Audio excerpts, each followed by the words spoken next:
രസപ്പൊടി ഉണ്ടാക്കാൻ വേണ്ടിയ ഇൻഗ്രീഡിയൻസ്: വറ്റൽമുളക് 12 എണ്ണം, മല്ലി 1 കപ്പ്, തോരപ്പരിപ്പ് 1/2 കപ്പ്, കടലപ്പരിപ്പ് 1/2 കപ്പ്, കുരുമുളക് 2 ടേബിൾ സ്പൂൺ, ജീരകം 1/2 ടേബിൾ സ്പൂൺ.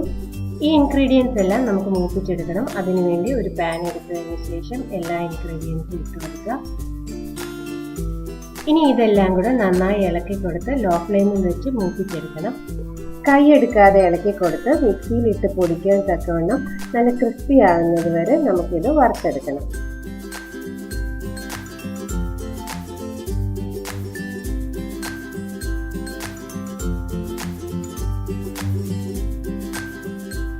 ഗ്യാസിന്റെ ഫ്ലെയിം ഓഫ് ചെയ്തതിന് ശേഷം 1/2 ടീസ്പൂൺ കായപ്പൊടിയും കൂടി ചേർത്ത് കൊടുക്കുക. ഇനി ഇതൊന്ന് നന്നായിട്ട് ഇളക്കി വെക്കുക. എന്നിട്ടിത് ഒരു 10 മിനിറ്റ് തണുക്കാൻ വെക്കുക.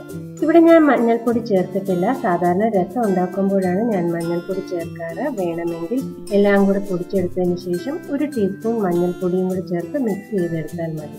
തണുത്തതിന് ശേഷം ഒരു മിക്സിയുടെ ജാറിൽ ഇട്ട് കൊടുത്ത് നന്നായിട്ട് പൊടിച്ചെടുക്കാം. ഇവിടെ ഇതിപ്പം നന്നായി പൊടിച്ചെടുത്തിട്ടുണ്ട്.